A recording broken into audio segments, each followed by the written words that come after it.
नमस्कार। इस वीडियो में हम देखेंगे कि जंगल बनाने के लिए जितनी भी सामग्री जिस सुविधा का हमें इस्तेमाल करना होता है उन सबको एक ही सूची में कैसे संजो के रखा जाए।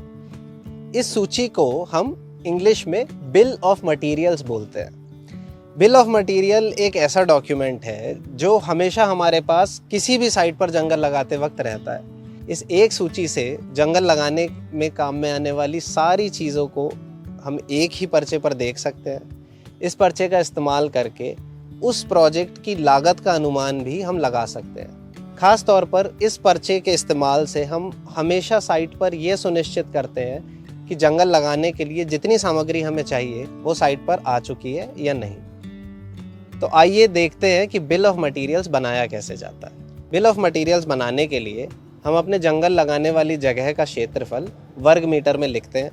उसके बाद उस जगह पर किस घनत्व पर पौधे लगाने वाले हैं यह लिख लेते हैं। मियावाकी प्रणाली में 3 से 5 पौधे प्रति वर्ग मीटर लगाए जाते हैं। जिन जगहों पर तेज़ हवाएं चलती हैं वहाँ पर हम 5 पौधे प्रति वर्ग मीटर लगा देते हैं। जहाँ पे कम या मध्यम श्रेणी की हवाएं चलती हैं वहाँ पे 3 से 4 पौधे हम प्रति वर्ग मीटर लगाते हैं। तो आप ये निर्धारित कर सकते हैं कि आपको किस घनत्व पर पौधे लगाने हैं।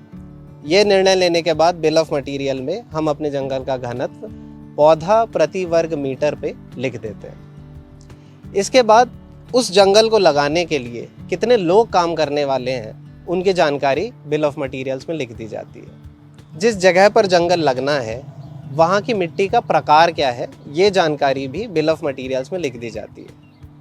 इसी आधार पर हम यह निर्धारित करते हैं कि इस बिल ऑफ मटेरियल की सूची में कौन कौन से पदार्थ कितनी कितनी सामग्री में खरीदे जाएंगे। सबसे पहले हम सूची बनाते हैं जंगल में लगने वाले पेड़ों की। तो उस जगह का क्षेत्रफल गुणा कर देते हैं जंगल के घनत्व से।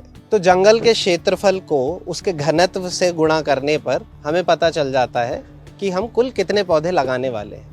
मान लीजिए हम 4 पौधे प्रति वर्ग मीटर के घनत्व पर जंगल को लगाने वाले हैं और 100 वर्ग मीटर में इस जंगल को लगा रहे हैं। तो 4 गुणा 100 400 पौधे इस जंगल में लगने वाले हैं। पौधों की मात्रा की जानकारी के बाद हम सूची बनाते हैं मिट्टी में मिलाने वाले सारे पदार्थों की। मिट्टी के प्रकार के अनुसार हम लोग को हमेशा पता होता है कि प्रति वर्ग मीटर कितनी मात्रा में कौन कौन से पदार्थ खरीदने हैं। जैसे कि अगर मिट्टी रेतीली है तो उसमें पानी को सोख के रखने वाली क्षमता वाले पदार्थ मिलाए जाएंगे। अगर मिट्टी बहुत ही घनी है, बहुत कठोर है, तो मिट्टी को मुलायम करने के लिए, उसको खोलने के लिए कुछ पदार्थ मिलाए जाएंगे, जैसे कि चावल की भूसी का हम इस्तेमाल करते हैं। मिट्टी में अगर बिल्कुल भी जान नहीं है तो उसमें जीवामृत या गोबर की खाद मिलाई जाएगी। तो इस तरीके से हम मिट्टी में मिलाने वाले सारे पदार्थों की एक सूची बना लेते हैं और प्रति वर्ग मीटर कितनी मात्रा में उनको डालने वाले हैं उसकी भी सूची बना लेते हैं। अगर हम प्रति वर्ग मीटर इनकी मात्रा को पूरे क्षेत्रफल के साथ गुणा करेंगे तो कुल किस किस पदार्थ को कितनी मात्रा में खरीदना है उसकी जानकारी भी हमें बिल ऑफ मटेरियल से मिल जाएगी। इसके बाद हम हमारे प्रोजेक्ट में साइट पर काम आने वाले सारे उपकरणों की, सारे औजारों की एक सूची बनाते हैं।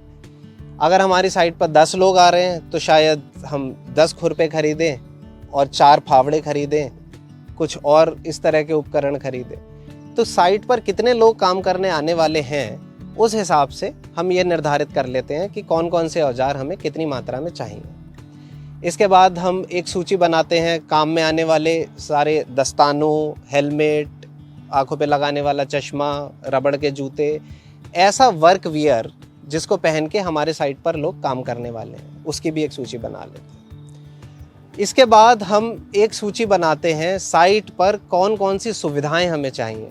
अगर हमें साइट पर बाथरूम बनाना है, हमें साइट पर एक छोटा सा कार्यालय बनाना है, पौधों को रखने के लिए कई बार हमें साइट पर एक छोटी सी नर्सरी भी बनानी पड़ती है, सामान रखने के लिए जो जगह तैयार करनी है उसको भी हम इस बिल ऑफ मटेरियल में ही जोड़ देते हैं। जिस भी चीज़ में आपका खर्चा होने वाला है वो सारी चीज़ें आप बिल ऑफ मटेरियल में डालते जाएं। कई बार साइट पर बाड़ लगानी होती है उसको भी आप बिल ऑफ मटेरियल में डाल सकते हैं। इसके बाद जो सबसे महत्वपूर्ण चीज़ हम लोग को चाहिए होती है बिल ऑफ मटेरियल में वो है जो साइट पर मशीन काम करने वाली हैं वो कितने घंटे चलेंगी।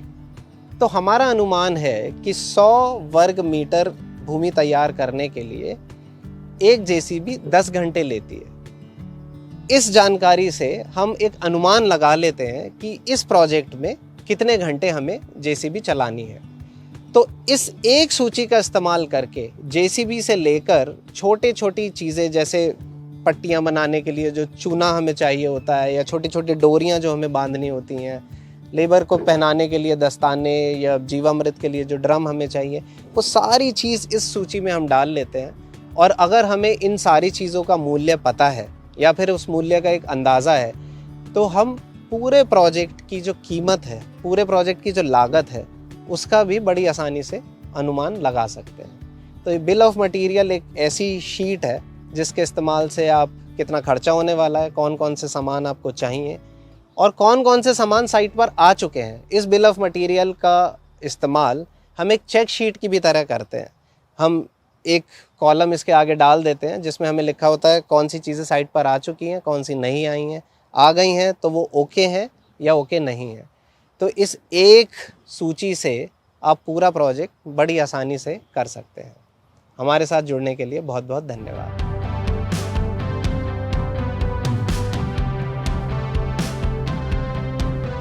नमस्कार, आपने जंगल लगाना सीख लिया है। अगले वीडियो में सीखते हैं कि उसकी देखभाल कैसे करी जाती है। मिलते हैं आपसे मेंटेनेंस के अगले वीडियो में।